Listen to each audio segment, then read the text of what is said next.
Hello everyone. आज हम कोई चैप्टर की रिवीजन नहीं करने वाले, बल्कि कुछ रूल्स, कुछ की पॉइंट्स जो हमें एग्जाम पॉइंट ऑफ व्यू से ध्यान में रखने हैं, उन्हें हम रिवाइज करेंगे। So this video is for last minute golden rules. CBSE class 12 English का बोर्ड एग्जाम है एंड उसमें हमें किन किन बातों का ध्यान रखना है वो आज हम देखेंगे क्विकली। तो हम पहले तो हमारी स्ट्रेटेजी कैसे होंगी उसकी प्लानिंग करेंगे, ओके। फिर हम किस वे में अटेम्प्ट करेंगे हमारा question paper and common pitfalls means कुछ कॉमन पॉइंट्स है जो अवॉइड करने हैं एग्जाम रूम में, है ना। कुछ मिस्टेक्स बहुत ज्यादा जो बच्चे करते हैं उन्हें अवॉइड करने हैं, वो हम यहाँ पे डिस्कस कर लेंगे quickly. So let's start. The first is time management. आपके पास 3 घंटे 180 मिनट्स, ओके। तो इसे आप कैसे बायफरगेट करोगे? सो सेक्शन ए है रीडिंग का, इसे आप 45 से 50 मिनट दे दो। अनसीन पैसेज होते हैं 2, है ना। पहली बार हम पढ़ रहे होते हैं, थोड़ा समझना होता है वहां पे चीजों को, इसलिए आप इसे 45 टू 50 मिनट देंगे। Writing section again 45 to 50 minute यहाँ हम देंगे, क्योंकि आपको काफी सारे 4 क्वेश्चंस ऑलमोस्ट यहाँ पे अटेम्प्ट करने होते हैं।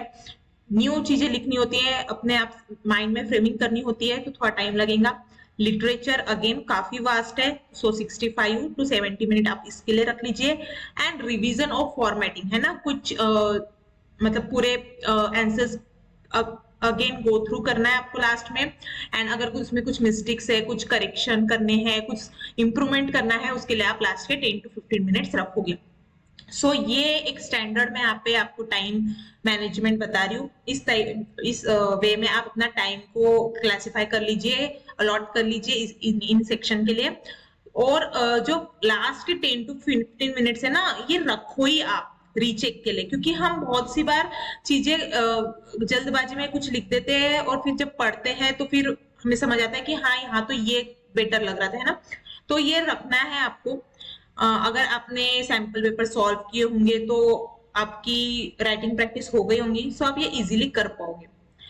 सो ये मैंने आपको यहाँ पे टाइम का बाइफर्केशन आपको बताया है। नेक्स्ट इज आपको आपका सीक्वेंस चूज करना है। अब हर कोई आपको बोलेगा कि पहले ये सेक्शन करो, वो सेक्शन करो, सबकी अपनी अपनी स्ट्रेटेजी है। सो मैंने यहाँ पे एक कॉमन ना रखते हुए आपके लेवल के हिसाब से आपका सीक्वेंस यहाँ पे डिफाइन किया है। जैसे सपोज हाई कॉन्फिडेंस मीन्स आप बहुत श्योर हो कि आप ऑलमोस्ट 70 या 70 प्लस मार्क्स ला ही लोगे 80 में से। सो आपकी इंग्लिश अच्छी है, लैंग्वेज पे जो कमांड है आपकी स्ट्रांग है ना। आप इजीली कर पाओगे, इंग्लिश सब्जेक्ट आपके लिए इजी गोइंग है। तो आप जो सीक्वेंस है एबीसी वो ही फॉलो कीजिए। क्यों? अगर आप सेक्शन ए जो है एंड में रखोगे तो होता क्या है, आप 2.5 घंटे अपना जो लिटरेचर है और राइटिंग है वो करोगे, तो लास्ट के टाइम में ना आप थोड़े थक जाते हो, है ना। ब्रेन जो है थोड़ा थक जाता है कंटिन्यूअस राइटिंग की वजह से। और लास्ट में जो है एक अनसीन पैसेज है ना, जो हमने कभी देखा नहीं है और अनफैमिलियर होता है वो आपके लिए बिल्कुल ही, तो उसे थोड़ा सा प्रोसेस कर पाना और लिख पाना उतने इफेक्टिव वे में थोड़ा कॉम्प्लेक्स हो जाता है। सो वो आप अवॉइड कीजिए। सेक्शन ए नया नया जब आप एग्जाम हॉल में बैठते हो, आपका माइंड एकदम फ्रेश होता है, तो आप स्टार्टिंग में ही वो अटेम्प्ट कर लीजिए। फिर नेक्स्ट बी है ही राइटिंग स्किल वाला सेक्शन, और फिर लास्ट में लिटरेचर। सो आप नॉर्मल जो सीक्वेंस है वही फॉलो कीजिए। जो एवरेज कॉन्फिडेंस वाले बच्चे होते हैं ना, जिनको थोड़े बीच के, लाइक मैं ठीक ठाक कर लूंगा, बहुत टॉपर नहीं हूं मैं, बट बहुत वीक भी नहीं हूं, मैं ठीक ठाक कर लूंगा, वो बी से स्टार्ट कर सकते हैं। क्योंकि आपको सेक्शन बी में जो राइटिंग स्किल के फॉर्मेट्स होते हैं वो आपको पता होता है कि हमें ये इसी फॉर्मेट में अटेम्प्ट करने का है ना। काफी प्रेडिक्टेबल रहती है वहां पे चीजें और आपका स्कोर भी अच्छा आ जाएगा, है ना। सो बी आप पहले अटेम्प्ट कीजिए, फिर सी लिटरेचर कीजिए, फिर लास्ट में अनसीन रखिए अगर आपको कॉन्फिडेंस थोड़ा आपका कम है। और जो बच्चे थोड़े वीक होते हैं ना, जिनको इंग्लिश से डर लगता है, अरे बाप रे इंग्लिश का पेपर मुझे तो लिखना आता ही नहीं है, मुझे सेंटेंस फ्रेम करने नहीं आते, उनका स्ट्रक्चर कैसे रखना है आंसर का वो नहीं पता, ऐसे थोड़े जो बच्चे होते हैं जो नए टेक्स्ट से थोड़े डरते हैं ना, नई चीजों से, क्रिएटिव राइटिंग से डरते हैं, अनसीन पैसेज से डरते हैं, वो लिटरेचर को पहले रख सकते हैं। क्यों? क्योंकि लिटरेचर के आपको सारे चैप्टर्स पता है, पोएम्स पता है, उनकी स्टोरीज पता है, उसमें क्या गिवन है वो पता है, तो आपके लिए इजी हो जाएगा, आपके अंदर डर नहीं आएगा, है ना। आपके लिए फैमिलियर चीजों से स्टार्ट करोगे तो रह जाएगा, मतलब अच्छा रहेगा। एंड लास्ट में फिर अगर अनसीन रहता भी है तो इतना ज्यादा इफेक्ट नहीं पड़ेगा। बट अगर आप स्टार्टिंग में ही अनसीन रख लोगे और आप जिसमें स्कोर कर पाते थे लिटरेचर वो आप लास्ट में रख दोगे और फिर आपके पास टाइम नहीं बचेगा, है ना, आपके आंसर राइटिंग की प्रैक्टिस नहीं है, आप स्लो राइट करते हो, स्लो रीड करते हो, तो वो फिर आपको बहुत खलेगा कि भाई मैं जिसमें स्कोर कर पा रहा था वो भी मैं नहीं कर पाया। सो इस वजह से ना फिर आपके परसेंटेज भी डाउन हो सकते हैं। सो आप सी से स्टार्ट कीजिए, फिर बी कर लीजिए, है ना, क्योंकि राइटिंग स्किल के फॉर्मेट आपको पता होंगे, फिर ए पे जाइएगा लास्ट में। सो ये आप रख सकते हो। नाउ वही है कि आप एंशियस ना हो, है ना, अनसीन को लेके आप वीक हो, तो लिटरेचर से स्टार्ट करो, आपको थीम्स पता है तो ये आपके जो फ्लो बनाना है एग्जाम में अच्छा बन जाएगा और आपको इजी जाएगा। तो आप अपने अपने लेवल के हिसाब से आप कितने मार्क्स स्कोर करते हो ना, प्री बोर्ड्स हुए हो गए आपके, उससे आपको आइडिया आ जाएगा, या फिर नॉर्मली आपने 10th में भी एग्जाम दिया, आपको पता है इंग्लिश सब्जेक्ट पे आपकी कितनी कमांड है ना, ये सब्जेक्ट हम बचपन से पढ़ते आए तो थोड़ा बहुत आपका आइडिया होगा, उस हिसाब से आप अपना सीक्वेंस यहाँ पे डिटरमाइन कर सकते हो। क्लियर है ये भी पार्ट आपको? अब नेक्स्ट इज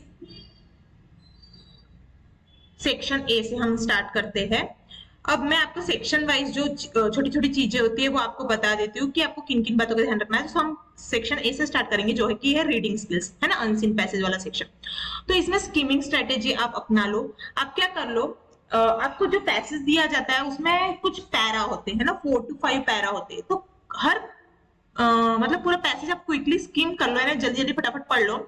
और आप अब सब चीज तो याद नहीं रख सकते हो ना पूरे पैसेज में क्या क्या दिया, तो आप पैराग्राफ वाइज याद कर लो कि भाई इस पैराग्राफ में मेनली क्या कहा गया, इस पैराग्राफ में मेनली क्या कहा गया, इस पैराग्राफ में क्या कहा गया, है ना। तो उस पैराग्राफ का आप कोर मैसेज ग्रास्प कर लोगे और उसमें क्या टोन है वो देख लोगे, है ना, किस बारे में है, क्या कह रहा है, किस टाइप का टोन है। तो आप जब क्वेश्चंस में उसके बाद आप क्वेश्चंस देखो तो होगा क्या, टारगेटेड सर्चिंग, मतलब कि आप फिर क्वेश्चंस पढ़ोगे तो आपको समझ आएगा कि इस पार्ट का आंसर मुझे इनमें से किस पैरा में मिल सकता है, थोड़े ब्रॉडर लेवल पे देखो, है ना, फिर आपको पता रहेगा कि ये वाला पैरा जो है इस चीज से बात कर रहा था, इस चीज से रिलेटेड है, तो फिर आप उस पैरा को डबल अगेन पढ़ो और उसमें से अपना आंसर फाइंड करके वहां पे लिखो, है ना, उस स्पेसिफिक क्वेश्चन का आंसर उसमें ढूंढो। तो वो कीवर्ड्स आपको ढूंढने हैं उस टेक्स्ट में। तो स्टार्टिंग में आपको ज्यादा टाइम नहीं वेस्ट करना है, क्विकली स्किम कर लेना है पैसेज, मतलब जल्दी जल्दी पढ़ लेना है उसको, पैरा के लेवल पे आपको पढ़ना है कि इस पैरा में क्या कहा गया है,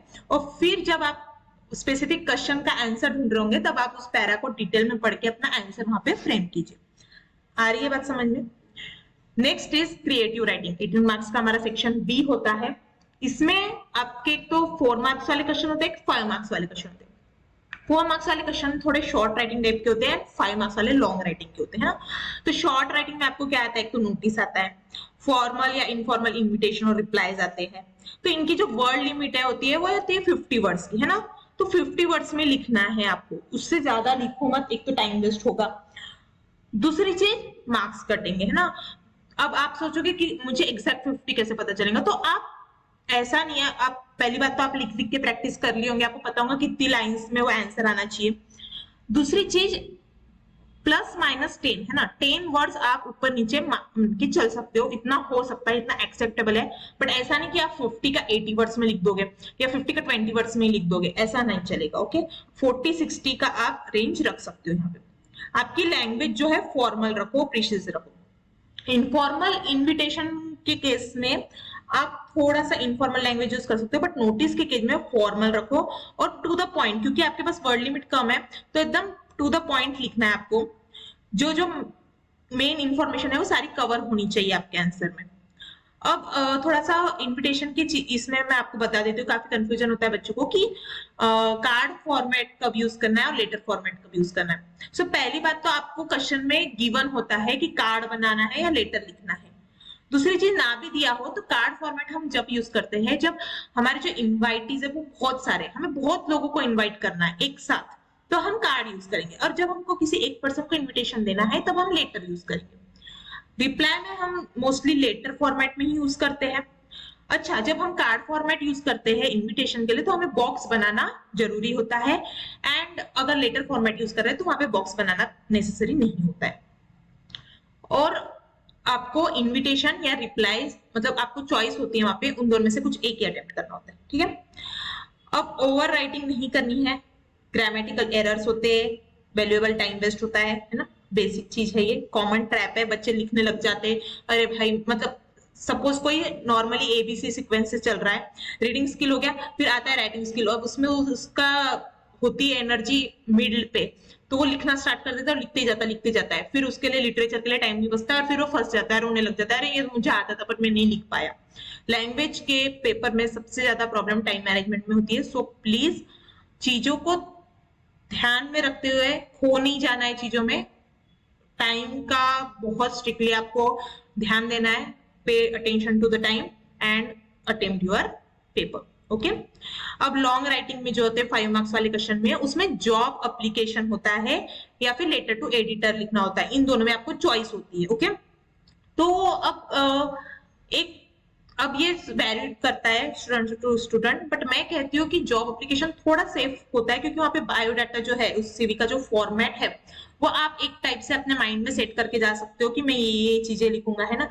एजुकेशन मतलब थोड़ा सा ही मॉडिफाई करना होता है, रिक्वायरमेंट जो भी होती है क्वेश्चन में, जिस हिसाब से वह पोजीशन गिवन होती है, वैकेंसी गिवन होती है, उस अकॉर्डिंग आप वहाँ पे अपनी स्किल्स फिल कर लो और वो एज इट इज आप वहां लिख सकते हो, है ना।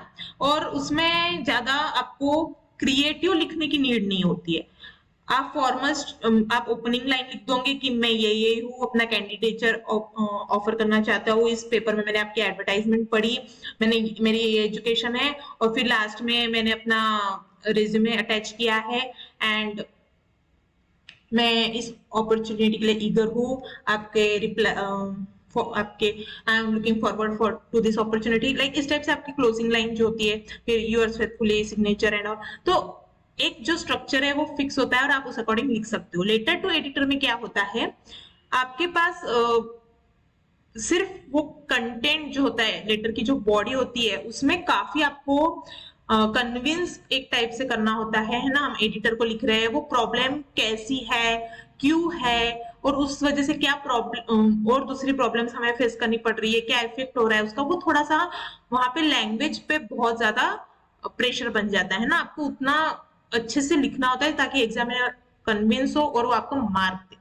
तो आपके ऊपर है, आप किस में ज्यादा कंफर्टेबल हो आप अटेम्प्ट करो, बट दोनों का में जो डिफरेंस था वो मैंने यहाँ पे आपको एक्सप्लेन कर दिया। सेम रिपोर्ट और आर्टिकल का होता है, इन दोनों में भी आपको चॉइस होती है, बट रिपोर्ट क्या होता है ना, थोड़ा सा फैक्चुअल होता है, आपको सिर्फ फैक्ट्स वहां पे लिखने होते हैं, और एक उसका ऑब्जेक्ट होता है ना, ये चीज हुई है, एक आधा इवेंट हुआ है, उसके ऊपर आपको रिपोर्ट लिखनी है, और हम पास्ट टेंस में लिखते हैं। एक चीज याद रखना, रिपोर्ट कभी भी एक आधा इवेंट हो जाता है लाइक पास्ट डेट को, और आज हम उसकी रिपोर्ट लिख रहे होते हैं ना, तो हम पास्ट टेंस यूज करते हैं कि उस दिन ये हुआ, ये चीफ गेस्ट आए, ये वहां पे ऑर्गेनाइज हुआ, इस टाइप से हम लिखते हैं। और आर्टिकल जो है, वैसे तो सीबीएसई पॉइंट्स भी देता है आपको क्वेश्चन में, उन पॉइंट्स के अकॉर्डिंग आपको फ्रेम करना होता है, बट आर्टिकल में अगेन लैंग्वेज की स्किल आपको काफी शो करनी होती है, उस चीज के अराउंड काफी आपको ब्रेनस्टॉर्मिंग करके लिखना होता है।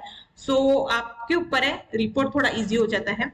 And same with job application कि आपको एडवर्टाइजमेंट, आप देखो लेटर में डेट लिखना होता है ना, पहले सेंडर एड्रेस होता है, फिर डेट होता है, फिर रिसीवर एड्रेस होता है। ओके, फिर अगेन हम लिखते हैं कि I saw your advertisement in the times of India और एनी अदर न्यूज़पेपर डेटेड, और वहां पे भी हम डेट लिखते हैं। तो वो जो डेट है वो आपके लेटर वाली डेट जो होती है ऊपर एड्रेस के बीच में, उसके बाद होनी चाहिए, है ना। मतलब एडवर्टाइजमेंट आपने पहले देखी है पेपर में, उसके बाद आप लेटर लिख रहे हो, तो आपके लेटर लिखने वाली डेट उससे एक दिन बाद की होना चाहिए। आ रही है बात समझ में? तो यहाँ पे भी आपको डेट का ध्यान रखना है, वेरी इंपॉर्टेंट। अब नेक्स्ट इज हम थोड़ा सा राइटिंग सेक्शन की चेकलिस्ट देख लेते हैं, हमें क्या किन किन बातों का ध्यान रखना है। सबसे पहले मिसिंग बॉक्स है ना, नोटिस के अराउंड आपको बॉक्स बनाना है, इन्विटेशन में कार्ड फॉर्मेट के अराउंड आपको बॉक्स बनाना है, भूलना मत। नेक्स्ट इज फिक्शियस आइडेंटिटी, अपना रियल नेम या एड्रेस या पर्सनल डिटेल्स अवॉइड करो, एक फिक्शियस पर्सन ले लो। पहली बात तो सीबीएसई आपको पेपर में देता है most of the time name दे देता है ना, you are this this this, तो वो ही आपको यूज करना है, उसके अलावा कुछ मत यूज करना, मार्क्स कटेंगे। और अगर नहीं गिवन है तो कोई फिक्शियस इमेजिनेटिव इमेजिनरी आप कोई पर्सन की डिटेल्स वहां पे इन्वेंट करो और लिखो। लिखा आता है ना, invent your own, invent on your own, है ना, या फिर invent details on your own, तो आपको अपने आप से वहां पे इन्वेंट करना है डिटेल्स, यानी ख्याली पुलाव पकाने वहां अपने मन से वहां पे पर्सन्स के नाम और उसके एड्रेस या डिटेल्स जो भी है वहां पे फ्रेम करनी है, खुद की मत यूज कीजिए। आप XYZ ABCCT इस टाइप से रख सकते हो, या फिर कोई जैसे नाम हो गया अंकिता आरव इस टाइप से रख सकते हो, बट खुद की जो ऐसे पहचान में आती है ना, ये थोड़ा रियल सा लग रहा है, यूनिक सा लग रहा है, उस टाइप से मत करो, थोड़ा जनरल है ना, इस टाइप से यूज करो। और फिर नेक्स्ट इज पैराग्राफ स्प्लिट, मतलब कि आपको आपका जो लेटर है, आर्टिकल है, रिपोर्ट है, ये एक ब्लॉक में नहीं लिखना है। नोटिस, इनविटेशन, रिप्लाई, इसमें आप 1 पैरा रखो, कोई इशू नहीं है, 50 वर्ड्स की बात है। बट जो लॉन्ग वाले पार्ट है जैसे लेटर हो गया, आर्टिकल, रिपोर्ट, इनमें आपको पैरा बनाने हैं अपने आंसर में। एक पैरा में पूरा आंसर मत लिखो, एटलीस्ट 3 बनाओ। पहले में इंट्रोडक्शन, पर्पस जो भी है वो लिखो, सेकंड में डिटेल्स लिखो, और थर्ड में कॉल टू एक्शन, यानी इस पे क्या सॉल्यूशन निकल सकता है, फिर उसका जो कंक्लूजन है, निष्कर्ष जो निकल रहा है, कंक्लूडिंग लाइन जो भी है वो लिखो। तो इस टाइप से 3 पैरा एटलीस्ट आप बनाओ, आपके आंसर में मस्ट है। और तीनों को अपने अपने पर्पस के हिसाब से डिवाइड कर लो, वो चीज के अराउंड उन पैराग्राफ में अपना कंटेंट लिखो। आ रही है बात समझ में? सिंगल पैरा में मत लिखना अपना आंसर, लॉन्ग वाले में, 5 मार्क वाले में, यानी कि लेटर, रिपोर्ट और आर्टिकल। तो राइटिंग सेक्शन की हमारी चेकलिस्ट थी। अब नेक्स्ट है हमारा literature, the most important 40 mark का हमारा सेक्शन है, कॉम्पिटेंसी बेस्ड है। आपको यहाँ पे डायरेक्ट क्वेश्चंस, डायरेक्ट आंसर्स नहीं मिलेंगे, थोड़ा दिमाग लगाना पड़ेगा, एनालिटिकल, इन्फ्रेंस बेस्ड टाइप के क्वेश्चंस रहेंगे। सो उसमें हम देख लेते हैं हमारी स्ट्रेटेजी क्या रहेंगी। पहली बात, क्रॉस ओवर क्वेश्चंस, मतलब कि पैरेलल क्वेश्चंस जो होते हैं आपको कंपेयर करना होता है। जैसे डीप वाटर में फियर है विलियम डगलस का, और माय मदर एट 66 में क्या है, एंजाइटी है, जो पोएट है कमला दास उनकी। अब इन्हें कंपेयर करना है ना, तो हमें कॉमन जो उनमें इमोशन है, दो चीजों को जब भी हमें कंपेयर करने आती है, तो या तो एक कोई इमोशन होता है जो दोनों में सिमिलर होता है, या दोनों में डिफरेंट होता है। कोई एक उनकी एक हैबिट होती है जो एकदम अपोजिट होती है एक दूसरे से। तो वो जो कॉमन पॉइंट है जिनसे ये दो चीजें, दो चैप्टर या फिर दो कैरेक्टर्स कनेक्ट हो रहे हैं, वो आपको आइडेंटिफाई करना है और उसके अराउंड अपना आंसर फ्रेम करना है। This is most important thing. Next is writing skill type के क्वेश्चन आते हैं लिटरेचर में। जैसे 5 मार्क वाले क्वेश्चन में भी जो होते हैं long answer type question literature के, उनमें आपको राइटिंग स्किल यूज करनी है अपनी, है ना। आजकल इस टाइप के आते हैं, जैसे कि डायरी एंट्री लिखना, है ना, ऐसे क्वेश्चंस आते हैं। कन्वर्सेशन लिखो, स्पीच लिखो, इस टाइप से क्वेश्चंस आते हैं लिटरेचर के ऊपर बेस्ड। तो अगर आपको कहा जा रहा है कि write diary entry as doctor Sadao, तो आपको डॉक्टर सडाओ बन के अपनी डायरी एंट्री लिखना है। वहां पे आई यूज करना है, मैं डॉक्टर सडाओ हूँ और मैं ये लिख रहा हूँ, मैंने ऐसा किया, मैंने वहां पे गया, मैंने हाना से मिला, मैंने एनिमी को बचाया, मैंने ये किया, मैंने जनरल से बात की, इस टाइप से आपको लिखना है। तो फर्स्ट पर्सन पर्सोना वहां पे आपको इमीडिएटली अडॉप्ट करना है अपने आंसर में। ओके, ये चीज आपके ध्यान में आनी चाहिए इमीडिएटली, क्योंकि कभी कभी क्या होता है, हम थर्ड पर्सन के पर्सपेक्टिव से ही स्टोरी पढ़ते हैं, आंसर्स लिखते हैं, जो भी हमारे जनरल आंसर्स होते हैं, और फिर इस टाइप के इसमें हम मिस्टेक कर देते हैं कि उसने ऐसा किया, उसने ऐसा किया। ऐसा नहीं करना है। क्वेश्चन की रिक्वायरमेंट के हिसाब से अपनी पर्सोना को आपको अडॉप्ट करना है। Okay, next is NCERT keywords, again very important. अब जैसे आप लॉ स्प्रिंग चैप्टर का कोई आंसर लिख रहे हो और आपने उसे मेंशन किया कि विशियस सर्कल ऑफ मिडलमैन या फिर विशियस साइकिल ऑफ पॉवर्टी, इस टाइप के जो कीवर्ड्स होते हैं ना चैप्टर वाले, वो अगर आप एग्जैक्ट यूज करो अपने आंसर में, ऐसे तो आपके आंसर अपनी लैंग्वेज में होंगे, हर किसी का आंसर डिफरेंट होगा लैंग्वेज में, बट अगर ये कीवर्ड्स जो आपने एग्जैक्ट ऐसे यूज किए जो चैप्टर में यूज हुए हैं, तो भाई आपको जो वो एक हाफ मार्क होता है ना हर आंसर का, वो इजीली आप एग्जामिनर से उगलवा लोगे। हाफ हाफ करते करते ना वो आपके सारे आंसर में से मार्क्स काटते एग्जामिनर्स ऐसे करके, और इसलिए आपके फिर वो इंग्लिश में आप बोलते हैं मैंने पूरा पेपर छोड़ा फिर भी कम मार्क्स क्यों मिले, आपके परसेंटेज उससे डाउन होते हैं। बेस्ट 5 में भी इंग्लिश कंपलसरी होता है, उसके मार्क्स काउंट करना, चाहे आपके कितने भी कम हो, है ना। तो एग्जामिनर्स जो एक्टिवली स्कैन कर रहे होते हैं इन टर्म्स के लिए, तो आपको ये जो टर्म्स है, ये जो कीवर्ड्स है, वो आप जितना यूज करोगे उतना बेटर रहेगा अपने आंसर्स में, ठीक है। तो क्विकली देख लेते हैं कॉमन स्टूडेंट मिस्टेक और क्या उसके सॉल्यूशन है, क्या फिक्स है। ओके, सो देखो आप सीक्वेंस कुछ भी रखो, बट जो जैसे आपने सपोज आपके सेक्शंस फिक्स कर लिए, भाई मैं पहले ए अटेम्प्ट करूंगा या फिर पहले मैं बी अटेम्प्ट करूंगा, सी अटेम्प्ट चलेगा, बट जब वो सेक्शन आप अटेम्प्ट कर रहे हो उसमें के जो क्वेश्चन है वो एटलीस्ट आप थोड़ा वहां पे ऑर्डर मेंटेन करो। अब लिटरेचर मेंटेन कर रहे हो, ऐसा नहीं पहले लॉन्ग आंसर कर लिया, फिर एक्सट्रैक्ट बेस कर लिया, फिर शॉर्ट आंसर। अगर आप बहुत वीक स्टूडेंट हो, आपको सिर्फ पासिंग निकालनी है, फिर आप ये चीज करो, आप जिस चीज में कंफर्टेबल हो वो करो, क्योंकि यहाँ पे आपका मोटिव जो है वो कैसे भी करके मार्क्स लाना है, जितने ज्यादा हो सके उतने लाना है। बट अगर आप अच्छे स्टूडेंट हो, लाइक आपको बहुत अच्छे मार्क्स लाना है, टॉपर टाइप हो, तो प्लीज थोड़ा सा ना इंटरनल ऑर्डर पे ध्यान रखना। एक बार आपने जो सेक्शन फिक्स कर लिया ना, उसमें जो ऑर्डर में दिए ना क्वेश्चन, सब क्वेश्चन जो होते हैं वो उसी ऑर्डर में लिखना, ठीक है। फिर है राइटिंग जेनेरिक चैप्टर समरीज। अब क्या होता है ना, आप समरीज पढ़ते हो चैप्टर्स की और हर आंसर में ना वो समरी लिख के आ जाते हैं। ऐसा नहीं करना है, आपका स्पेसिफिक क्वेश्चन का आंसर देना है, वहां पे जो उसकी रिक्वायरमेंट है, जो क्वेश्चन में पूछा है उस एंगल से अपना आंसर लिखना है। 2 मार्क का क्वेश्चन है, 40 to 50 वर्ड्स की आपकी वर्ड लिमिट होती है, आप लिख रहे हो आप पूरी समरी, एक तो टाइम वेस्ट हो रहा है, ऊपर से आपको मार्क्स भी वहां पे कट होंगे, है ना। ओवर राइटिंग तो बिल्कुल मत करें, आप अफोर्ड ही नहीं कर सकते लैंग्वेज के पेपर में ओवर राइटिंग करना। और होता यही है कि हम लिखने बैठ जाते हैं, कहानियां लिखना हमें बहुत पसंद है, तो ये चीज यहाँ पे आपको अवॉइड करनी है। Next is generic long answers without text proof.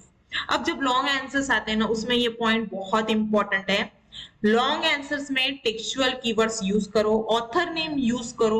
ऐसा नहीं कि गलत लिख दिए, गलत तो बिल्कुल मत लिखो। आप 100% कॉन्फिडेंट हो, एक तो पहली बात आपको पूरे चैप्टर्स के, पोएम्स के ऑथर, पोएट, इनके नाम लर्न होने चाहिए। दूसरी बात, आप वो यूज करो अपने आंसर में, है ना, कि ये ऑथर ऐसे कह रहे हैं, ये ऐसे कह रहे हैं। जो नैरेटर है, नैरेटर के नाम रखो, जैसे अब थर्ड लेवल है, उसके जो ऑथर है वो जैक नहीं है, बट वो जो स्टोरी है वो around Charlie and other characters पे बेस्ड है। तो वहाँ पे जो मेन कैरेक्टर प्रोटैगनिस्ट है हमारा, वो नैरेटर जो है वहां पे चार्ली है, तो चार्ली की इंपॉर्टेंस वहां पे बढ़ जाती है। तो इन सबके नाम यूज करो, बट गलत मत यूज करना। नहीं याद आ रहा तो स्किप कर दो, बट 100% कॉन्फिडेंट हो तो जरूर यूज करो। और ब्रीफ कोट्स, मतलब चैप्टर में की जो लाइन होती है, अब जैसे डीप वाटर में all we have to fear is fear itself, ऐसी जो लाइंस होती है वो रेफरेंस होते हैं, वो जरूर जरूर वहां पे कोट करो, रेफरेंस दो, प्रूफ दो, वहां पे एविडेंस दो। कई कई क्वेश्चंस में लिखा भी होता है कि यूजिंग द टेक्सचुअल एविडेंस, है ना, right your answers using the textual evidence, या फिर प्रूव, एनालाइज दिस, या फिर इवेल्युएट दिस। तो वहां पे आपको यूज करना है, तभी आप जो टॉप 10 मार्क्स हुए वो अचीव कर पाओगे। आ रही है बात समझ में। अब एक लास्ट है रॉन्ग ग्रामेटिकल टेंस, ये बहुत हेल्पफुल है, ये आप बिल्कुल ध्यान से देखना पॉइंट, कि अगर आपको क्वेश्चन जो है वो पास्ट टेंस में पूछ रहा है ना, why did the pedlar sign, अब डीड आ गया, यानी कि यहाँ पे पास्ट टेंस की बात हो रही है, तो अब अपने आंसर में भी ना पास्ट टेंस यूज करना, कि the pedlar sign, sign ED, है ना, ईडी लगेगा आपके आंसर में हर जगह। तो टेंस का बहुत ज्यादा ध्यान रखना है, जिस टेंस में क्वेश्चन पूछा है उसी टेंस में आप अपना आंसर रखना। ये बहुत एक ग्रामर के पॉइंट ऑफ व्यू से इंपॉर्टेंट चीज है, एंड इससे वजन बढ़ता है ऑब्वियसली आपके आंसर्स पे, तो उस वे में लिखना है। So this was all, and good luck, all the best, stay calm, बिल्कुल आपको टेंशन नहीं लेनी है, आपने बहुत अच्छे से प्रिपेयर कर लिया है ना, अपनी प्रिपरेशन पे आपको ट्रस्ट करना है, अपने टाइम को मैनेज करना है, and you are good to go. So बिल्कुल आप टेंशन मत लो, आप बस इन चीजों का ध्यान रखना है, एंड एकदम काम माइंड से, बिल्कुल भी वरीलेस होके, एकदम चिल मोड में आपको अपना पेपर अटेम्प्ट करना है, बिल्कुल अच्छा जाएगा आपका paper. And keep learning, learning कभी नहीं छोड़नी है, भले ही पेपर हो जाए उसके बाद भी पढ़ते रहना है, नेक्स्ट पेपर के लिए पढ़ना है, फिर नेक्स्ट कोर्स के लिए पढ़ना है, जो भी आप करोगे। So yes, keep learning, and again all the best.